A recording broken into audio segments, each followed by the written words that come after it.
Sebelum melanjutkan, jangan lupa subscribe dulu, terima kasih. Bab 385, tapi aku takut dipukuli lagi. Menonton mereka berdua bertengkar memang melegakan suasana hati, meninggalkan segala rasa frustrasi. Tetap saja, tidak mungkin Pak Tualin akan membiarkan Lin Muan bebas keluar dari keluarga. Dia harus belajar membuat rencana jika dia benar-benar ingin terbebas dari kendali keluarga Lin. Kalau dia benar-benar tidak punya ide dalam hatinya dan bersikap polos seperti yang terlihat saat bermain-main dengan Lu Qianqian saat itu, pada dasarnya tidak ada peluang untuk menyelamatkan mereka.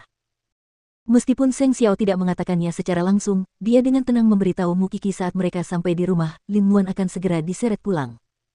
Faktanya, Mu Qiki tahu betul bahwa dalam keluarga penting seperti itu, apa yang diinginkan cucu tidaklah penting sama sekali. Selalu ada tanggung jawab tak terbatas yang menanti, dan mereka tidak boleh ragu mengorbankan diri demi keluarga. Kita lihat saja apakah Lin Muan benar-benar seperti apa pemuda polos yang sedang dilanda asmara. Bibir Seng Xiao melengkung membentuk senyum yang mempesona. Dia sangat menyukai bagaimana anak kecilnya bisa begitu transparan. Meski masih muda, dia sebenarnya tidak polos, tetapi dia tidak pernah putus asa meskipun dia tahu jalannya dunia. Tetap saja, bagaimana mungkin Lin Muan tidak tahu apa yang dipikirkan Pak Tualin setelah mereka berusaha saling mengalahkan.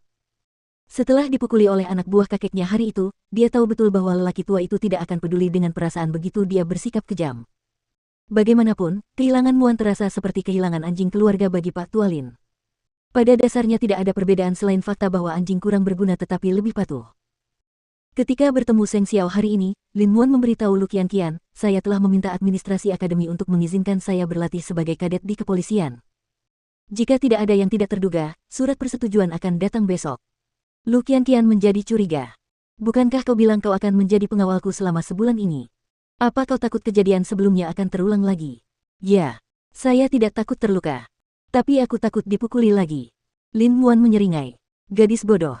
Setelah menghabiskan waktu denganmu beberapa hari ini, sudah waktunya aku melakukan apa yang seharusnya kulakukan. Kau mungkin memiliki bisnis keluarga untuk diwariskan, tetapi aku juga memiliki jalanku sendiri untuk dilalui. Lu Qianqian mengangguk setelah mendengarkannya. Tahun ini suram, tidak terasa seperti tahun baru telah tiba. Lin Muan tersenyum, menunggunya selesai bicara sebelum mengulurkan tangan untuk membelai rambutnya. Kamu tidak perlu menemui keluarga Lin lagi mulai sekarang. Aku mungkin akan membiarkan kakekmu membunuhku. Lihatlah dirimu, lihat bagaimana mereka membantai Tuan Muda Agung dari keluarga Lin. Ini pilihanku sendiri. Lin Muan tetap riang dan tenang seperti masa-masa playboy-nya, tetapi sekarang dia tahu bagaimana rasanya ketika ada seseorang di lubuk hatinya yang ingin dia lindungi. Baiklah, kapan kita bisa bertemu lagi? Hidupku jadi kurang menarik tanpamu. Aku pasti akan muncul kalau kau berteman dengan karakter mencurigakan lagi. Lu Qianqian juga tersenyum. Namun kenyataannya, hati kedua orang ini kosong dan amat menyedihkan. Keesokan paginya, di rumah keluarga Su. Hasil tes paternitas Papa Su dan Su Yihong baru akan tersedia dalam 3 hari, tetapi berkat desakan bijaksana Papa Su, pusat pengujian dapat selesai dalam 2 hari. Oleh karena itu, Mama Su keluar pagi-pagi dan membawa laporan tersebut kepada Papa Su. Meskipun Papa Su sudah siap secara mental untuk itu, dia gemetar karena marah begitu membaca laporan itu. Pikirkanlah, lupakan tentang membesarkan putra orang lain, putranya sendiri telah ditelantarkan di luar sana oleh pasangan ayah anak itu, dan Papa Su tidak akan pernah tahu jika Jing Yun telah meninggal jika bukan karena keberuntungan anaknya. Dan sekarang, ayah dan anak itu mengalihkan pandangan mereka ke Su Holdings, bertekad merebut kekuasaan. Karena kakak tertuanya telah menyakitinya hingga membuat keluarganya hancur, dia akan membalas budi. Dia merasa tidak mampu menghadapi dirinya sendiri karena kepercayaannya terhadap pasangan itu, dan membiarkan Jing Yun menderita di luar sana. Itulah sebabnya dia tetap tenang dan pergi menemui Jing Ting bersama pengacaranya. Keluarga itu kemudian duduk dan menceritakan seluruh masalah itu kepada pengacara. Pengacara itu disewa secara pribadi oleh keluarga Su dan memiliki hubungan baik dengan Su Yihong, tetapi tidak dapat menahan desahan setelah membaca hasil tesnya. Ketua Su.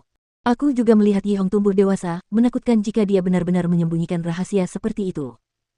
Kamu harus beritahu aku sekarang, kebohongan apa yang telah dia dan saudaraku buat menjadi kenyataan. Papa Su benar-benar merasa jijik saat itu. Untuk putra yang ia cintai selama bertahun-tahun ternyata bukan miliknya, lelaki manapun tidak akan pernah bisa menerimanya. Saya akan terus mengajukan kasus penipuan. Dengan begitu, semua aset bergerak dan tidak bergerak milik Su Yihong serta saham yang diberikan kepadanya sebagai putra Anda akan dibekukan. Sedangkan untuk kakak tertuamu, lebih mudah karena dia tahu tentang konspirasi itu dan bisa diadili atas tuduhan penipuan, sedangkan Yihong harus diadili berdasarkan apakah dia terlibat atas kemauannya sendiri atau karena paksaan. Saran pribadi saya adalah Anda mencari kakak ipar tertua Anda dan membicarakan hal ini dengannya. Dia mungkin bisa memberi Anda lebih banyak bukti. Selain itu, waspadalah terhadap akun-akun Su Holdings. Saya mengandalkanmu untuk itu, pengacara Rong, kata Papa Su. Aku benar-benar kasihan pada putra sulung dan putra bungsumu. Ayah dan anak itu benar-benar sudah kehilangan akal sehat. Setelah pengacara Rong pergi, Papa Su tidak dapat menahan diri untuk memeluk Jing Yun. Ini salahku, kamu dan kakak tertuamu telah menderita. Ayah tidak bersalah. Kalau bukan karena kedengkian ayah dan anak itu, aku dan kakak tertuaku pasti baik-baik saja. Kau memang meyakinkan saat mengatakan itu, tapi aku tetap merasa bersalah sebagai ayahmu. Jangan khawatir, aku akan membalaskan dendam kalian berdua. Aku akan mengadakan rapat dewan sore ini, kau harus datang dan membantuku saat itu. Apa yang akan ayah lakukan? Apa? Papa Su menoleh untuk melirik istrinya. Sayang, aku harus merepotkanmu untuk yang satu ini dan Fenger, bisakah kau menghubungi wanita simpanan yang melahirkan Sui Hong? Dia ada di luar negeri, meskipun dia menikah 3 kali kemudian dan tidak memiliki kehidupan yang bahagia dengan satu putra berdarah campuran. Bisakah Anda meyakinkannya untuk kembali dan menjadi saksi? Dia tidak akan bisa melarikan diri jika paman tertua benar-benar dituduh melakukan penipuan. Itulah sebabnya dia tidak akan pernah membantu kita. Yang terbaik yang bisa kita lakukan adalah membuat mereka saling bermusuhan sehingga masalahnya semakin parah sampai tidak bisa ditolong lagi. Kalau begitu, mari kita lakukan itu. Kita harus bekerja dengan tujuan yang berbeda, biarkan ayah membalaskan dendammu. Sementara itu, Sui Hong masih yakin bahwa dia punya pengaruh untuk mengancam keluarga Su, dan masih bisa mengambil keputusan. Tetapi itu hanya jika Papa Su masih peduli mengenai identitasnya. Sekarang tidak ada lagi kekhawatiran, menurutmu siapa dirimu?